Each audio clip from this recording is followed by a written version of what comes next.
Good morning, friends. Shubha Akshay Tritiya. Mayam ngasi Akshay Tritiya namit ni din yam phaba namit ni mayam. Da ai je ai ta yung ata da hirumai thana. Do phi phauba kara duga gidi kano su lei su hek kai na karak pani mayam lei di hek na loire. Ado asi jumje hangbai matung da ne. Masi do lei ta badagi di lei di marang kai re mayam. Mayang ni na moi su lei lai khoram badi kal le badona lei se. Moina mathak tale re banina moi hana he ama tare aisu talle ba ngang ma khotpa sum moina katla su aisu sum aina thaja banina mahi aisu sum phangana aina kacha janawaina moisu moina he khraga lemho bodona ina nukti gi he ido odo moi leita banina mayam do lei marang kai bana jendai thalle gi he ke re to jendai hum mari he ko jane ba do ina okada ba kano do he e do ji makha da kumma ge mayam ngasi di thabak jami yang ngasi video se kai kamai oi dui ba isi lei si marang kai he eng si de tai si pa le me ama moi to patai le sing si di student gumba de family le su moi adu jamna hadi maning makhatam na hekpa do moi ngam de ba aina nga kadra ga na chei gadra ina adu mu ju khalle ba adu moi di sum kuina lei shalabani na chahi tara mathoi lei shalabani na imung manung dumaina sum lei rabani na sum maning makhatam na lei je ai dare ana moine he khraga ne ali amadana ina lei nuti gi lei katli do to hujikti lei loire lei na moi chakhi badagi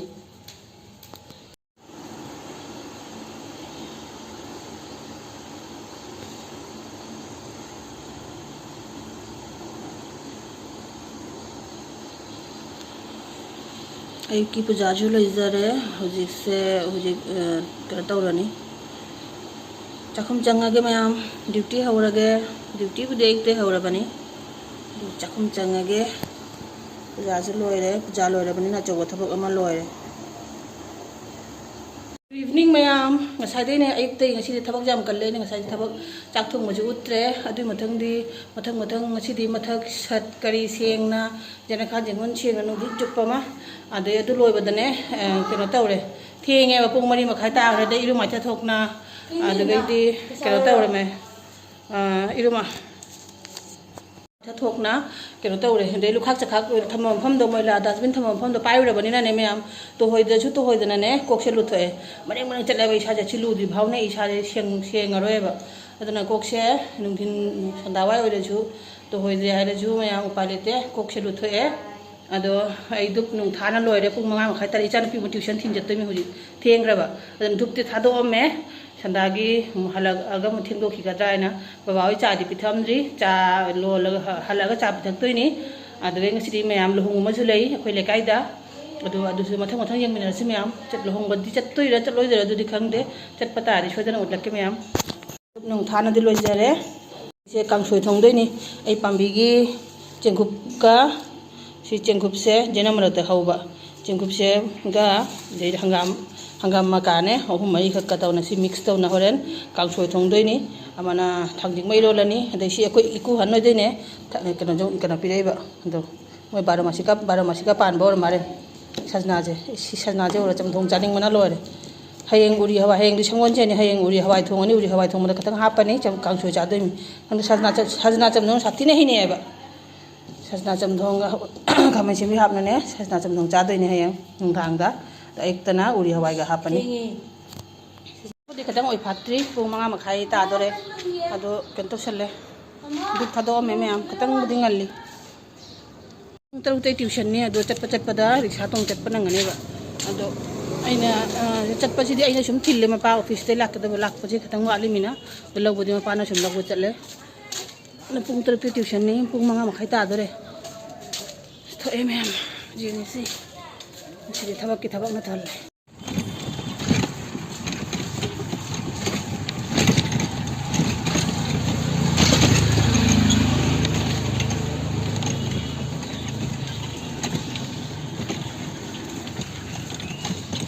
ma'am जान P थिल्लोरे हलाए आई हुजिकने पुंग तरुक तगी काबा न पुंग तरुक तगी तन हौनी हायबा खोय मना की बंदब सिगनि होंगदोइ से Nipah मयिमदा होंगदोइ नि पिजु पोरागने Nipah मयिमदा सुम होंगदोइ नि निपा मयिम खोय लेकागी नेबा अदो आई हुजिक जेंगे ꯍꯩꯖꯥꯡ ꯊꯣꯡꯗꯣꯛꯑꯝꯃꯒ ꯅꯪꯉꯒ ꯆꯠꯂꯦ ꯅꯠꯇ꯭ꯔꯗꯤ ꯍꯜꯂꯛꯑꯒ ꯑꯃꯨꯛ ꯆꯥꯛ ꯊꯣꯡꯕ ꯊꯦꯡꯗꯣꯔꯤꯕ ꯍꯧꯖꯤꯛ ꯕꯕꯥ ꯆꯥ ꯄꯤꯈ꯭ꯔꯒꯦ ꯑꯗꯣ ꯑꯩ ꯁꯣꯝꯗ ꯍꯩꯖꯥꯡꯁꯨ ꯁꯦꯝꯅ ꯂꯣꯏꯔꯦ ꯍꯩꯖꯥꯡ ꯁꯦꯝꯅ ꯂꯣꯏꯅ ꯁꯤꯗ ꯊꯥꯡꯒꯠꯂꯦ ꯌꯦꯡꯒꯦ ꯆꯥꯛꯁꯨ ꯆꯥꯔꯒ ꯆꯥꯛꯁꯨ ꯆꯥꯏꯁꯜꯂꯝꯃꯅꯤ ꯃꯌꯥꯝ ꯇꯜꯂꯦꯗ ꯆꯠꯂꯔꯣꯏ ꯀꯥꯏꯅ ꯇꯧꯕ ꯏꯃꯥꯟꯅꯕꯤ ꯐꯣꯟ ꯇꯧꯁꯜꯂꯦ ꯑꯃꯅ ꯑꯃꯨꯛ ꯇꯧꯁꯜꯂꯦ ꯑꯃꯅ ꯑꯃꯨꯛ ꯇꯧꯁꯜꯂꯦ ꯆꯠꯁꯤ ꯍꯥꯏꯅ ꯑꯗꯨꯒꯗꯤ ꯌꯦꯡꯉꯒ ꯉꯥꯏꯍꯥꯛ ꯆꯠꯂꯨꯕ ꯍꯥꯏꯗꯨꯅꯤ ꯆꯥꯛ ꯂꯣꯏꯔꯦ ꯍꯩꯖꯥꯡꯁꯦ ꯂꯣꯏꯔꯦ ꯑꯗꯨꯒ ꯆꯥꯛꯁꯨ ꯆꯥꯏꯈ꯭ꯔꯦ ꯑꯗꯣ ꯍꯣꯔꯦꯟꯅꯦ ꯍꯜꯂꯛꯑꯒ ꯊꯕꯛ ꯌꯥꯡꯅꯕ ꯍꯥꯏꯅ ꯊꯥꯡꯖꯤꯡ ꯌꯣꯟꯒꯦ ꯍꯥꯏꯅ ꯊꯥꯡꯖꯤꯡꯁꯨ ꯈꯣꯛꯅ ꯈꯣꯠ ꯃꯔꯣꯏ ꯃꯔꯥꯡ ꯂꯣꯏ ꯁꯦꯝꯅ ꯂꯣꯏꯁꯜꯂꯝꯃꯦ ꯍꯧꯖꯤꯛ ꯍꯜꯂꯛꯑꯒ ꯀꯥꯡꯉꯧꯔ ꯅꯠꯇ꯭ꯔꯒ ꯑꯣꯝꯂꯦꯠꯔ ꯌꯦꯔꯨꯝ ꯑꯣꯝꯂꯦꯠꯔ ꯑꯃ ꯇꯧꯔꯅꯤ ꯉꯁꯥꯏ ꯉꯥ ꯊꯣꯡꯕꯅꯦ ꯇꯦꯡꯀꯣꯠ ꯑꯃ ꯈꯥꯛꯑꯝꯃꯦꯕ ꯑꯗꯨꯒ ꯇꯧꯅ ꯁꯨꯝ ꯆꯥꯔꯅꯤ ꯃꯌꯥꯝ ꯍꯧꯖꯤꯛ ꯂꯣꯏꯁꯜꯂꯨꯔꯒ ꯄꯨꯡ 3 ꯇꯥꯈ꯭ꯔꯦ ꯃꯣꯏꯒꯤ ꯀꯤꯇꯣꯟ ꯍꯧꯕꯩ ꯋꯥꯔꯤꯅꯤ ꯃꯨꯃꯥ ꯂꯥꯎꯗ꯭ꯔꯤ ꯍꯧꯖꯤꯛꯐꯥꯎ ꯃꯗꯨꯞ ꯅꯛꯄꯅꯤꯅ ꯁꯨꯝ ꯇꯥꯏꯌꯦꯕ ꯑꯗꯣ ꯁꯨꯝ ꯂꯩꯀꯥꯏꯒꯤ ꯂꯨꯍꯣꯡꯕꯅꯤꯅ ꯁꯨꯝ ꯃꯥꯡꯗ ꯑꯎ ꯑꯃ ꯁꯦꯠꯆꯜꯂꯒꯦ ꯃꯌꯥꯝ ꯁꯨꯝ ꯑꯁꯤ ꯃꯥꯡꯗ ꯎꯔꯦ ꯑꯁꯤ ꯑꯣꯏꯅ ꯁꯨꯝ ꯁꯦꯠꯂꯒꯦ ꯂꯣꯏꯁꯟꯈꯠꯂꯒꯦ ꯑꯗꯣ ꯏꯆꯥꯅꯨꯄꯤ ꯂꯧꯕꯗꯨꯅꯦ ꯃꯄꯥꯅ ꯂꯧꯔꯨꯔꯅꯤ ꯃꯄꯥ ꯍꯧꯖꯤꯛꯇꯩ ꯍꯜꯂꯛꯇꯦ ꯄꯨꯡ 3 ꯇꯥꯔꯦ ꯑꯩꯁꯨ ꯇꯞ ꯇꯞꯅ ꯂꯣꯏꯁꯟꯈꯠꯂꯒꯦ ꯃꯅꯥꯒꯤꯁꯦ ꯑꯁꯤꯁꯦ ꯁꯤꯁꯤꯔꯥ ꯍꯥꯏꯅ ꯄꯨꯊꯣꯛꯎꯕꯅꯤ ꯁꯤꯗ꯭ꯔꯦ ꯃꯌꯥꯝ ꯍꯣꯔꯦꯟ ꯑꯃꯨꯛ ꯑꯩꯅ ꯑꯃꯨꯛ ꯃꯌꯥꯝꯗꯩ ꯀꯦꯕ ꯍꯦꯟꯗꯣꯛꯑꯝꯅ ꯋꯥ ꯊꯣꯛꯅꯅꯤ ꯅꯣꯊꯪꯗ ꯏꯀꯥꯏ ꯅꯪꯅꯕꯅꯤ ꯃꯌꯥꯝ ꯁꯤꯗ꯭ꯔꯦ ꯂꯩꯀꯥꯏ ꯃꯁꯦꯟꯅꯤ ꯑꯇꯣꯞꯄ ꯀꯌꯥ ꯂꯥꯛꯀꯗꯕꯁꯨ ꯑꯗꯨꯅ ꯁꯤ ꯑꯣꯏꯅ ꯁꯤꯔꯦ ꯁꯤꯒꯤ ꯃꯅꯥꯁꯦ ꯅꯥꯒꯤꯁꯦ ꯇꯣꯞꯁꯤ ꯑꯣꯏꯅ ꯁꯤꯔꯦ ꯃꯌꯥꯝ ꯍꯣꯔꯦꯟ ꯑꯃꯨꯛ ꯇꯞ ꯇꯥꯏꯅ ꯀꯦꯁꯟꯅ ꯆꯠꯂ ꯏꯀꯥꯏ ꯅꯪꯅꯕ ꯂꯤꯂꯥ ꯇꯥꯅꯕꯅꯤ ꯁꯤ ꯑꯣꯏꯅ ꯁꯤꯔꯦ ꯂꯣꯏꯔꯛꯑꯦ ꯃꯌꯥꯝ ꯑꯗꯣ ꯃꯄꯥ ꯃꯆꯥ ꯇ꯭ꯌꯨꯁꯟꯗꯩ ꯍꯜꯂꯛꯄ ꯉꯥꯏꯔꯤ ꯃꯣꯏ ꯃꯄꯥ ꯃꯆꯥ ꯂꯥꯛꯄꯒ ꯆꯠꯇꯣꯔꯕꯅꯤ ꯄꯨꯡ 3:30 ꯇꯥꯔꯛꯇꯣꯔꯦ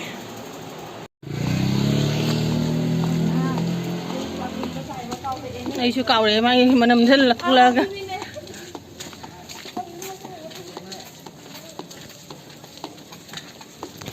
ꯍꯧꯖꯤꯛꯁꯦ ꯄꯨꯡ 9 ꯇꯥꯒꯗꯕ 14 ꯃꯤꯅꯤꯠ ꯉꯥꯏꯔꯦ ꯃꯌꯥꯝ ꯀꯣꯏꯕ ꯂꯣꯏꯅ ꯆꯠꯂꯦ ꯃꯧꯊꯤꯅ ꯊꯣꯛꯑꯦ ꯇꯧꯅꯔꯝꯕ꯭ꯔꯥ ꯌꯨꯝꯗꯒꯤ ꯈꯪꯗꯦ ꯁꯨꯃꯤꯇꯥ ꯑꯩꯈꯣꯏꯅ ꯆꯠꯃꯤꯟꯅꯔꯦ ꯑꯩꯈꯣꯏꯅ ꯊꯦꯡꯉꯦꯅ ꯄ꯭ꯔꯞ ꯇꯧꯅ ꯂꯥꯛꯑꯒ ꯃꯌꯥꯝ ꯕꯣꯜ ꯐꯥꯎ ꯆꯪꯉꯝꯗ꯭ꯔꯤ ꯀꯤꯇꯣꯟ ꯍꯧꯕꯇ ꯉꯥꯏꯔꯝꯃꯤ ꯄꯨꯡ 9 ꯇꯥꯔꯛꯑꯦꯕ ꯁꯤꯕꯨ ꯀꯃꯥꯏꯅ ꯄꯨꯡ ꯀꯌꯥ ꯇꯥꯕ ꯈꯪꯗꯦ ꯉꯁꯤ ꯂꯨꯍꯣꯡꯕ ꯂꯣꯏꯕꯗ ꯇꯧꯔꯤꯁꯦ ꯌꯨꯝꯗꯁꯨ ꯆꯥꯛ ꯅꯨꯡꯁꯨ ꯂꯣꯏꯁꯜꯂꯝꯗ ꯄꯨꯔꯥ ꯀꯃꯥꯏꯅ ꯇꯧꯗꯣꯏꯅꯣ ꯈꯪꯗꯦ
Angang pa bisa. Agi big fan na isa. Hai to rồi đấy. Mình xía dầm na. Luhong gera luhong bagi bol kay nagi photo kap kera kapoy de video log gera log ro de mayam akoy machine ni video log de baya de photo kap de baya de hajne mayam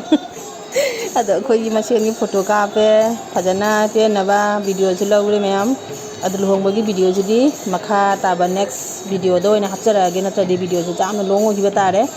ado gi video se ngasi gi di makang situation jarage gi video se nungai biradi like share comments to biramu phaja ba no bogi bata adi ke channel ji subscribe to biramu do next luhong bagi video do ina makha ta na yenga se ba